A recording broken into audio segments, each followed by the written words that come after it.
on addressing a number of important issues. I won't go into these in detail, but I do think it's worth emphasizing the importance of the legislature's work on trying to make sure we can construct more affordable housing in this state. You've heard me say it before when I ran for governor. It's the issue I heard most frequently as I traveled to all 39 counties, and I should have an exact number of how many bills related to housing development I signed. I don't know the exact number, but it's a lot. I wouldn't be surprised if it was 20 or so. It's a lot of bills streamlining our processing, making things more efficient, not requiring so much parking. Bill after bill after bill, most of them bipartisan, to really lean into that. And the investments that I talked about earlier into housing, I think will be significant and will help us make progress on those important issues.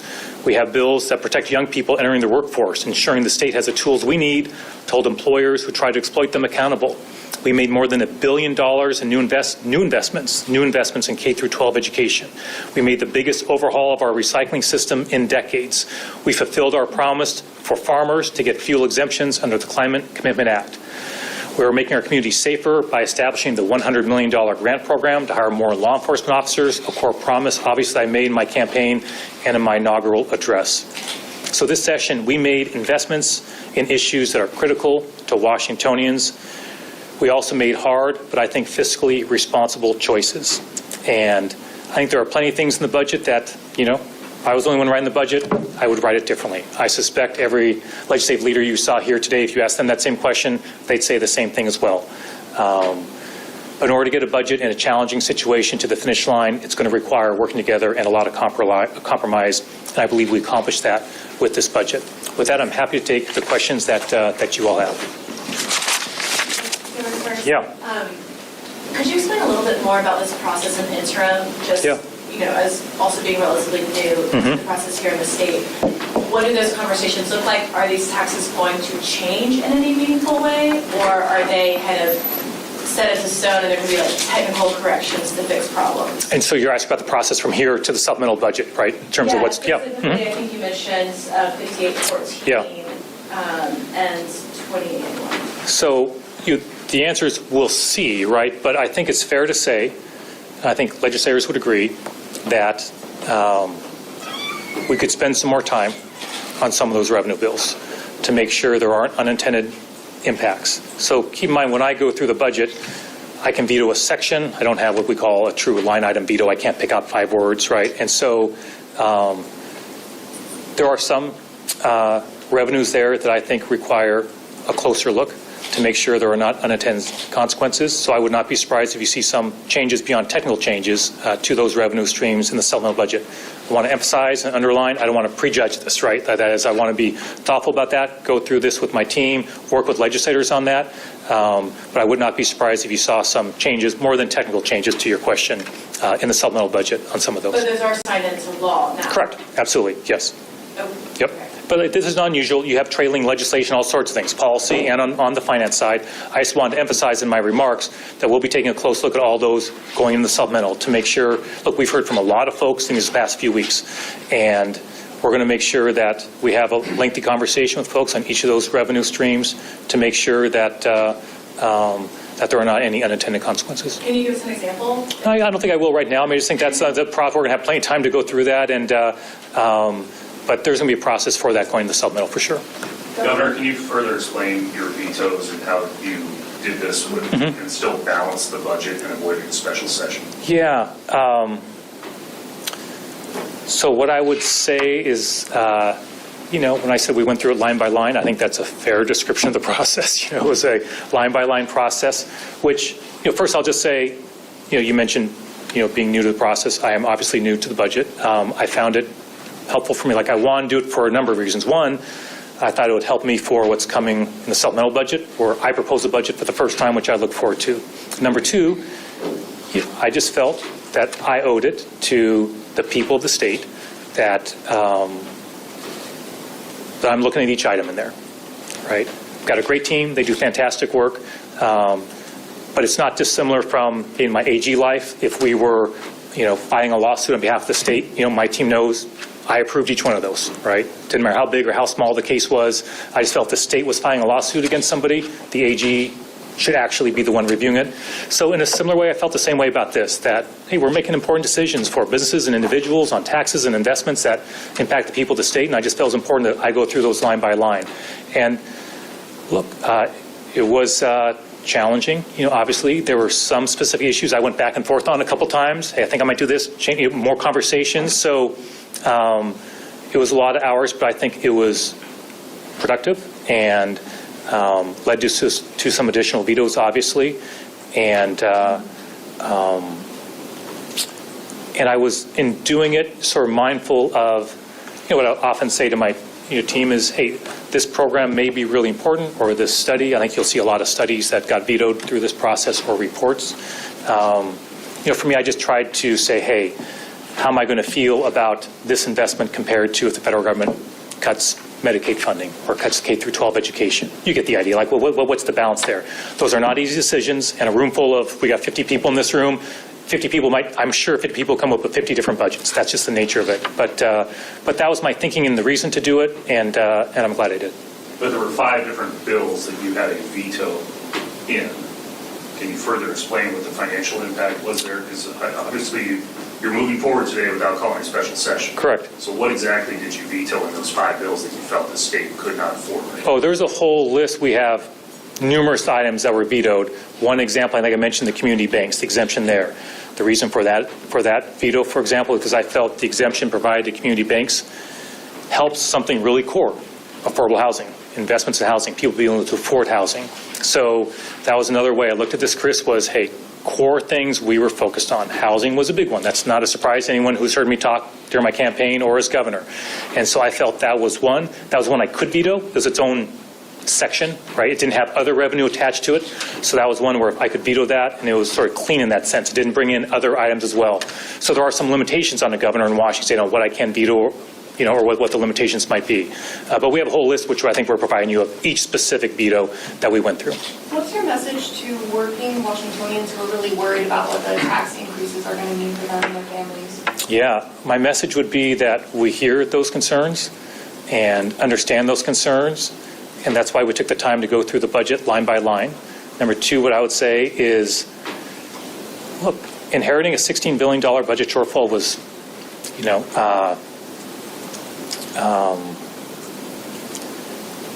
was not the way I wanted to start as governor. And so what I would say is, I feel that we worked hard to adopt a balanced approach that preserves core programs for those Washingtonians, right? If they got a kid who wants to apprenticeship training or go to college, we maintain the most generous financial support for those kids of any state in the country. You heard me speak earlier about all the various programs and benefits that we preserved in this budget.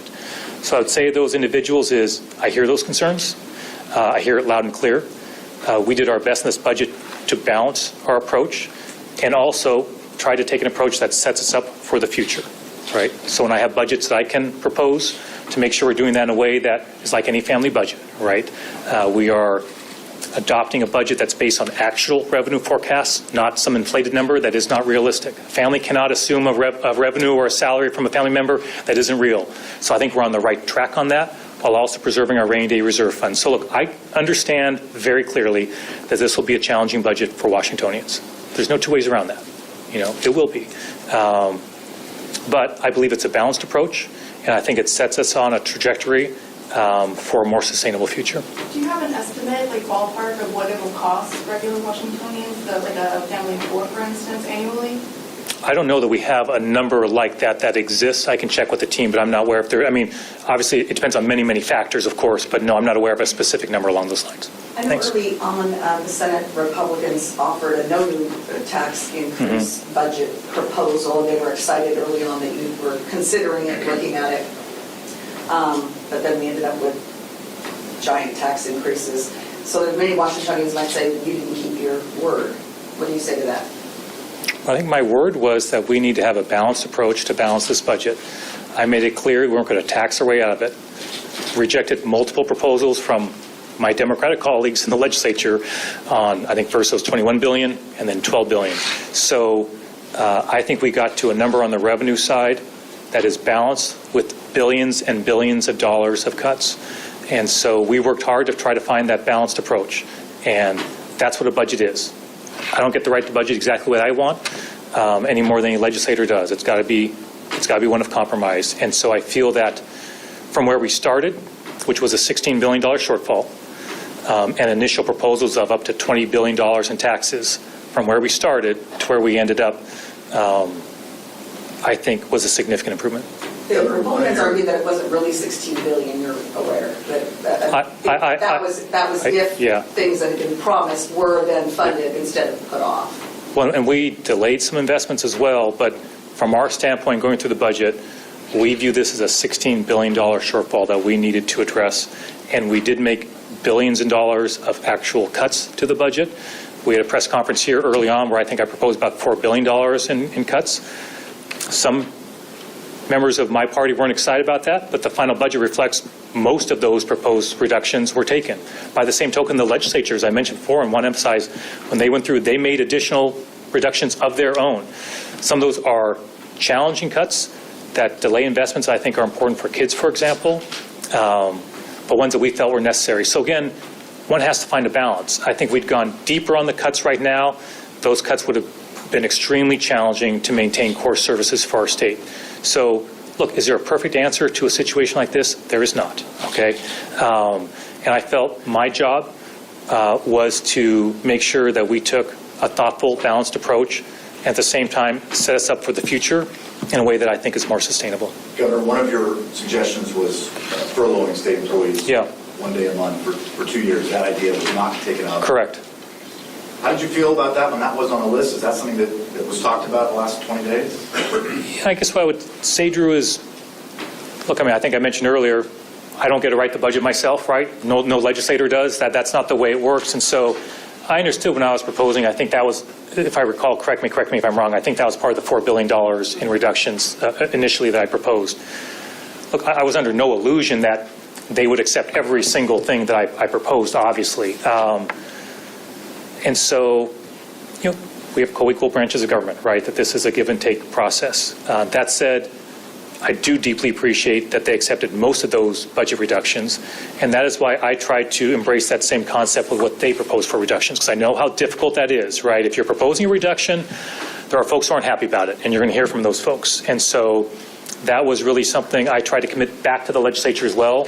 They adopted most of my reductions. I tried to accept essentially their reductions as well. So understand why they didn't do it, but I'm comfortable with the way that they approached this for sure. Governor, part of the legislative Democrats' proposal for the budget originally obviously was the wealth tax that you did not support balancing the budget with, but it sounds like the Senate passed a version of the wealth tax, and it sounds like those conversations will continue into next year. How involved do you anticipate being in those conversations, or how involved do you want to be in those conversations about a potential wealth tax?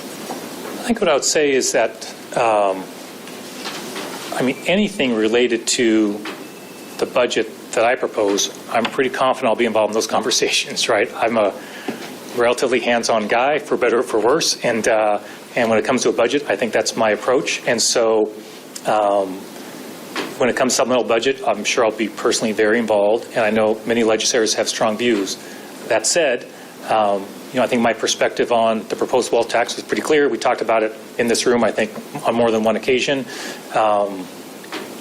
And, you know, I remain open, as I think we said here during a press conference, if my memory is correct, remain open to what I would describe as a small, targeted wealth tax. And by that, I think I put the number $100 million a year, right? I think was the number that I used.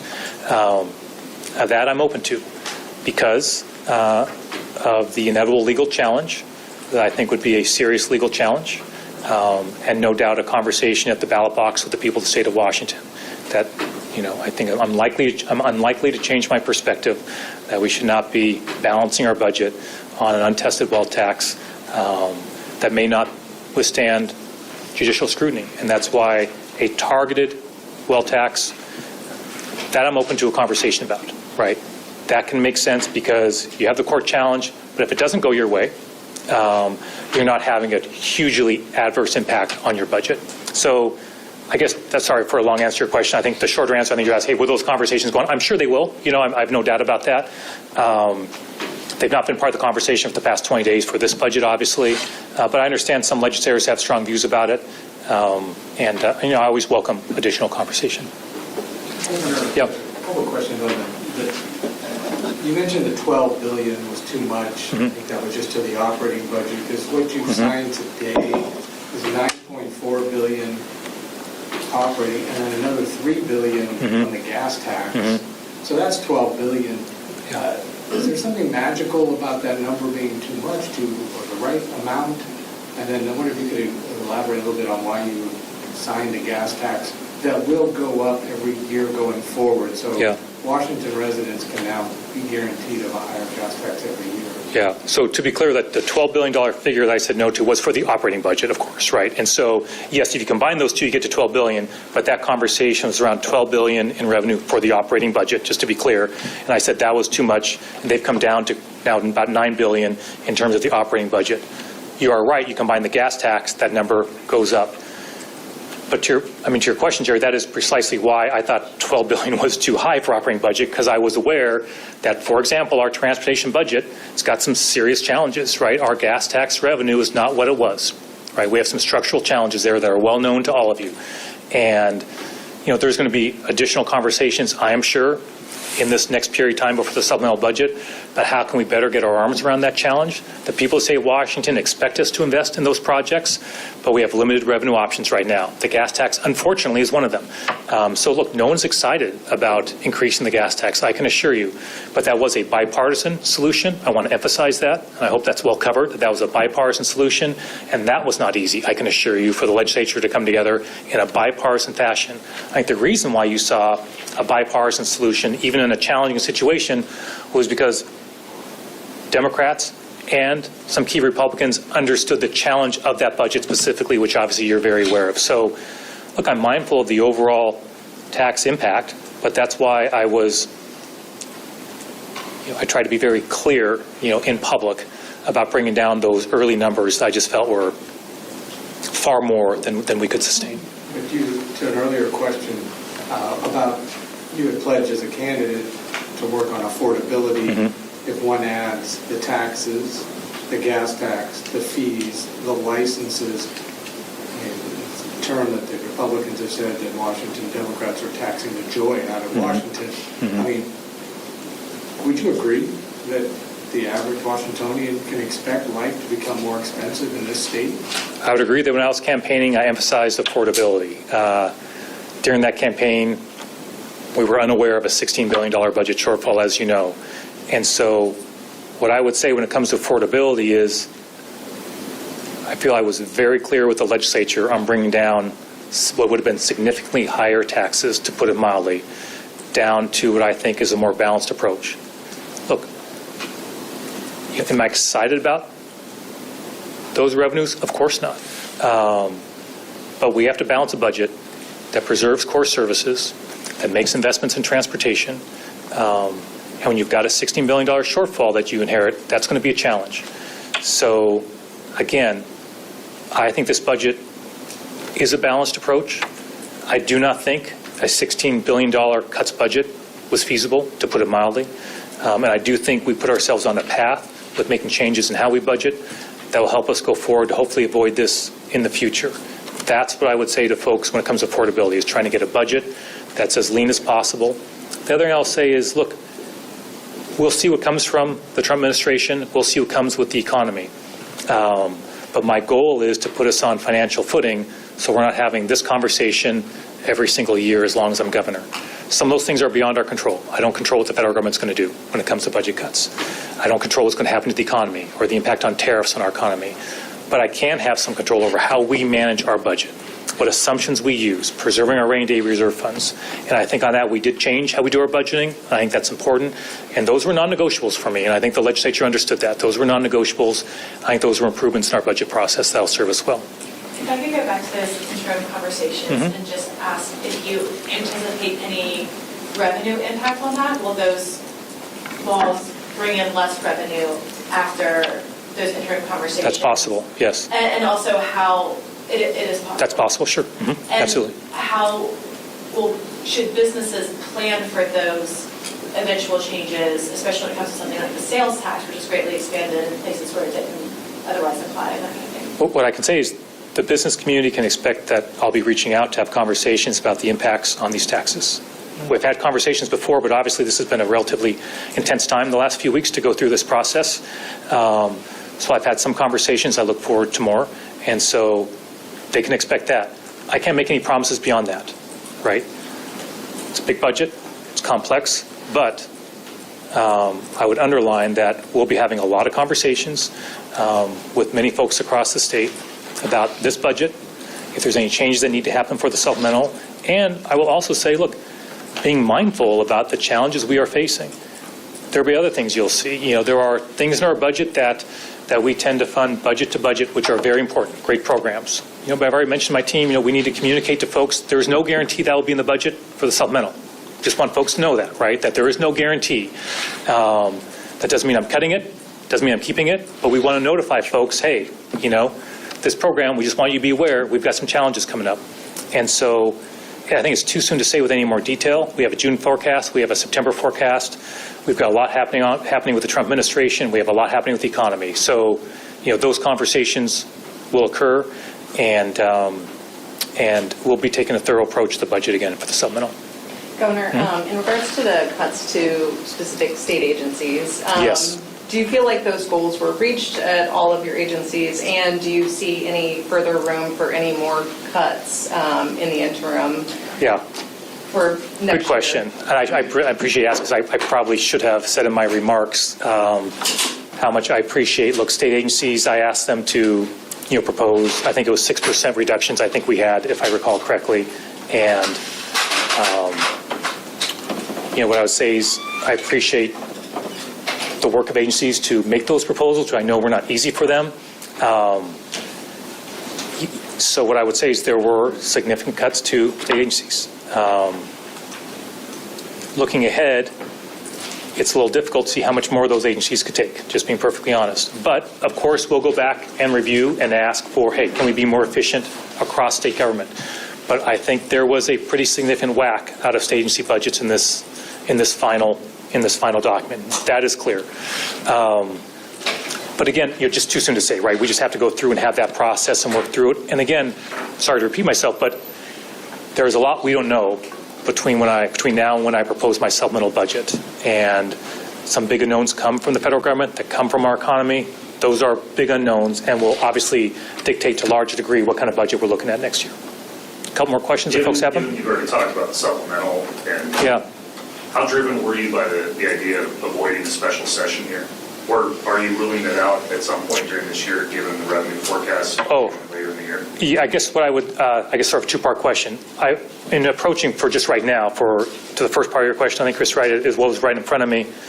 I guess what I would say is, I just tried to have it's my first time doing this, right? So one thing I've learned in life is try to keep an open mind if you're doing something for the first time. And so that's why, you know, I probably kept a lot of things close, just because I didn't want to make some big public announcement that I'd have to walk back when I learned more about the budget. You know, that was an approach that I thought was appropriate for this, especially being my first time. Number two, you know, I don't have some, you know, knee-jerk avoidance to a special session, if that's what's required. So it wasn't like I was going through this saying, under no circumstances can there be a special session. It wasn't like that. But I did have the feeling when the final budget came over, before I'd had a chance to go through it, when the revenue would come down fairly significantly from the early proposals, that I felt it was likely this was a budget I could work with, right? It may not be perfect from my standpoint, right? But that it was one that I could work with. That was my general feeling when I received it. Obviously, I wanted to go through it. But I would just say in general, you know, just moving forward, I don't think anybody's excited about a special session, you know. But I guess my feeling is if a special session is needed, if it's required, then you need to have it. And we've done them before. This is not uncommon, obviously, in Washington State. I think your second point, which is, if I understood correctly, kind of looking ahead beyond this budget, but hey, between now and January, if developments happen, look, that can't be ruled out. I'm not trying to sound some alarm here. I want to be clear, right? But I just want to answer your question. I obviously can't rule that out. You know, the federal government could do something dramatic where we need to take a look at our situation. And That said, I feel we've done everything we could to prepare ourselves for that. I won't repeat myself on the rainy day reserve fund, but that is an example that I felt very strongly about. That was essentially a non-negotiable for me. You know, there were proposals to drain that. That was a non-starter for me. That was clear. And I appreciate the legislature listening to that. So I feel we've done what we can to prepare for that, and would obviously want to avoid that if at all possible.